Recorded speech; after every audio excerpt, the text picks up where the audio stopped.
皆さんこんにちは、ミニマルです。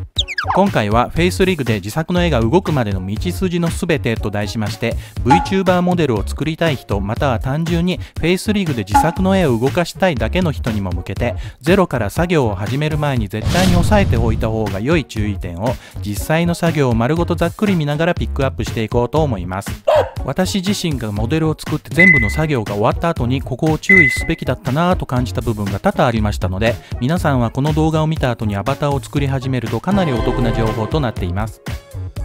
それではモデルの絵を描くところから始めます。ラフはこちら、背中側は今回 2D なのでいらないんですが、設定好きなので作っておきました。色なども先に決めておくと清書するときに作業の手が止まらなくて良いです。線画を描いてパーツごとに色塗り。動く部分は全部パーツ分けします。例えば頭と首で分けるのは当然、動かした時にここまで見えるかなという部分も思った以上に見えます。見えない部分の塗り足しが重要です。髪の毛の影は髪と一緒に動くので別レイヤーで分けます。定山にしてもライブ 2D でちゃんと認識してくれます。ここ私は失敗したんですが、塗り足しが全く足らなかったところです。フェイスリグで頭を傾けると設定にもよりますがかなり髪の毛が流れてくれるので、この段階で顔の外側で見えていない髪の毛の影の塗り足しを絶対に描いておくべきでした。例えばスカートを履いていて両足に影が落ちる場合も、スカートの揺れを考慮すると足からはみ出した部分にかなりの塗り足しが必要です。といってもフェイスリグで全身円を使う人は少ないと思うので、そもそも下半身を描く必要性は低いのですが、全身描きたい人は考慮してくださいね。同じ理由で後頭部の髪の毛も顔の後ろの見えていない部分がフェイスリグで動くとものすごく見えるので、全部きれいに塗ってください。私は少し雑になっているので反省してます。瞳はよく動くパーツなので全部描きます。まつげから瞳がはみ出して怖いので、とりあえず白目にクリッピングしておきます。ライブ 2D にもクリッピング機能があるので同じような状態にできます。まつげはこのようにトゲの部分と外側の部分を分けた方がライブ 2D で変形させやすいです。二重の線と影も別レイヤーにした方が良いです。私は髪の毛をワシャワシャ動かしたくて前髪だけでも3つに分けていますが、ここまでやることはないかもしれません。前髪と横の髪に分けるだけでも十分だと思いますが、この後のライブ 2D での作業パートで髪の毛についてはまた追加する必要性に気づきました。後ほどそこで説明します。先ほどスカートの影について触れましたが、私は足の影は別レイヤーにしてません。やはり下半身はあまり映らないだろうということと、このモデルの場合動いても気にならないほど小さい動きにしたからです。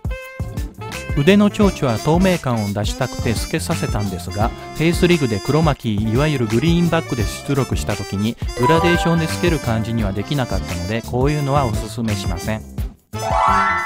このように動く部分でそれぞれパーツ分けされています。これでペイントソフトでの作業は終わり、次はライブ 2D で動きをつけていきます。ライブ 2D キュビズムをダウンロードします。初めての場合42日間無料で使うことができます。これやばくないですか？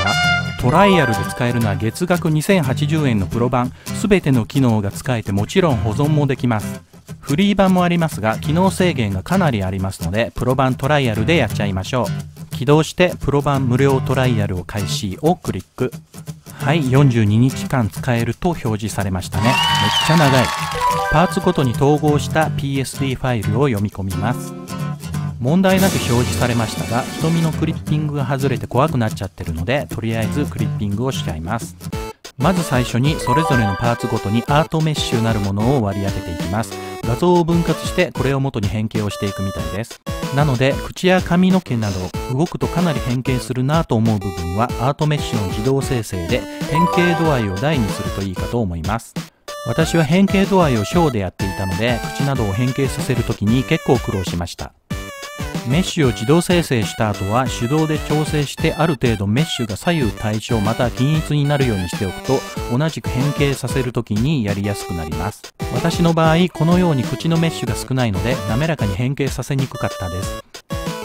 唇のパーツに関してはこうした方が良かったなというポイントがあるんですが、まず閉じたり開けたりと動かすために唇の上下でパーツを分けるんですが、私は O という丸い口を基本にしたために他の表情に変形させにくかったです。閉じたり開いたりということを考慮すると、笑顔の口を基本にした方が良かったかもしれません。笑顔からの方が閉じた口 O という口は作るのは簡単だと思います。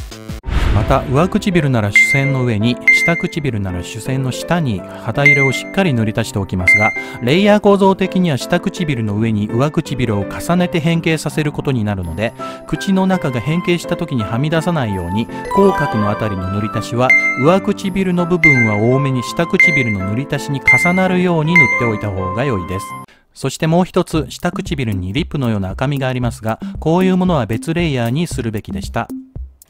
なぜならこのままだと唇の変形と同時に歪んでしまうんですよね。私は力技でメッシュを部分変形して整えましたが、まあ良くはないです。同じ理由で頬の赤みも別レイヤーをおすすめしたいです。目と口ができたので早速動かしてみました。この右下の再生ボタンでランダムにポーズをとってくれます。とても楽しい。今回はアバターを作る前に押さえておきたい注意点というテーマなので、動きをつける作業はどんどん早回しで進めていきます。体を横に傾ける Z 軸の動きができました。これだけでも可愛いですが、横にねじる動きの X 軸、見上げる見下ろす動きの Y 軸というもっと大変な動きをつけていきます。この X 軸の変形は結構手間取りました。要するに横顔を作っていくわけですが、感覚だけでやっているとどこにパーツを配置していいかわからなくなってくるんですよね。これは下書きがいるぞということに気づきまして、このタイミングで横向きのラフを描き始めました。自分が普段どういう横顔を描いているか、それが下書きなしでライブ 2D 上で再現できるなら必要ないですが、私は下書きはあった方が良いと思いますので、正面の元絵から横顔を描いておくことをお勧めします。ライブ 2D にはこのように下絵を半透明で表示する機能もありますので活用しましょう。片側ができたら等倍でスクショを取って反対側の下絵にして作業を効率化してみました。髪型が左右対称でないとどちらも一から作ることになるので頑張ります。上下の動き Y 軸も作っていきます。 XY 軸ができたら斜め上斜め下も作っていくんですが、これも下絵があった方が良かったですね。私は上下左右の絵から類推してなんとか斜めの顔を作りましたが、やっぱり時間がかかります。ただしフェイスリグでは斜め上や斜め下はあまり使わないかなとも思うので、ある程度で妥協しても大丈夫っぽいです。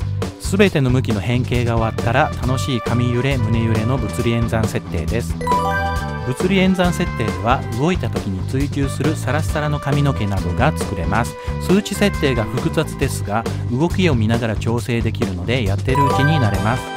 動くと楽しいのでついつい設定を持ってしまいますが、揺れは抑えめにしておいた方がフェイスリグで動かす時に自然です。頭を傾けるたびに髪の毛がバッサバッサ動きすぎると目が散ります。もちろんお好みですが、私はバッサーバサバサバッサーよりかはサラッサラサラを目指しました。ここで秘宝です。もうほとんどできたかなという段階で、頭を傾けた時に側頭部にハゲが見えることに気づきました。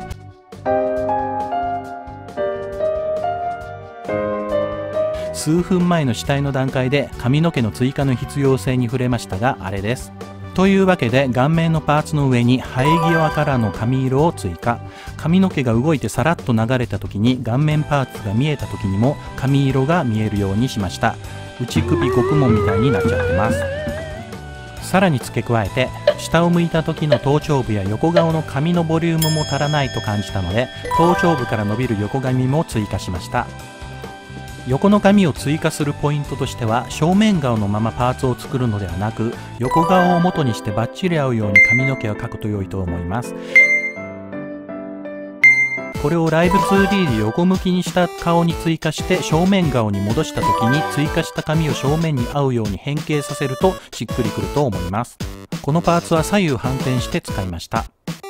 私はこのように作業中にバタバタと追加して辻褄を合わせていきましたが、この動画を見ていただいた方は最初から今のように作っておけば苦労しないと思います。1、髪の毛が動いた時に顔面パーツが見えてハゲにならないように生え際から髪色を追加しておく。2、横向きの顔をラフで描いておき、そこに追加で横の髪の毛を作っておく。3、横向きの顔のラフはライブ 2D で横顔の変形の下絵としても使える。よかったら活用してみてください。ライブ 2D での作業はこれで終わりです。テクスチャートラスを編集し、組み込み用ファイルを書き出したら、晴れてフェイスリグで自作のアバターを動かすことができます。書き出しバージョンは最新のキュビズム 4.0 にフェイスリグが対応していますので、最新版で書き出します。フェイスリグで読み込みました。すごい、ちゃんと動いてる。いや、これは動きすぎ。特に胸がセンシティブすぎて YouTube に怒られそうなので、ちょっと手直ししてきます。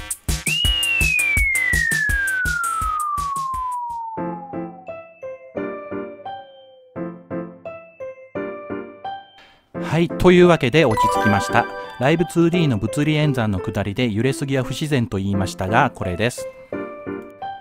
動きが落ち着くまで5、6回手直ししました。どうでしょうか？初めてフェイスリグを起動した時は映像がぼやけて感じるかもしれません。なのでまずこの右上のアドバンス UI にするボタンをクリック。すると右側にメニューが増えるので、下の方にある歯車のマークをクリック。グラフィックスタブから 2D アバターの描画クオリティをミディアムから高いに変更してください。どうですか？綺麗になりましたか？以上で今回の動画は終わりです。フェイスリグでの詳しい設定やライブ 2D での物理演算については、機会があればまた別の動画で詳しく説明します。今回はアバターを作る上で最初に知っておいた方がいい情報まとめとしての動画なので、これで締めたいと思います。役に立ったよと思ったらぜひ高評価、並びにチャンネル登録をよろしくお願いします。最後までご視聴ありがとうございました。それではまた。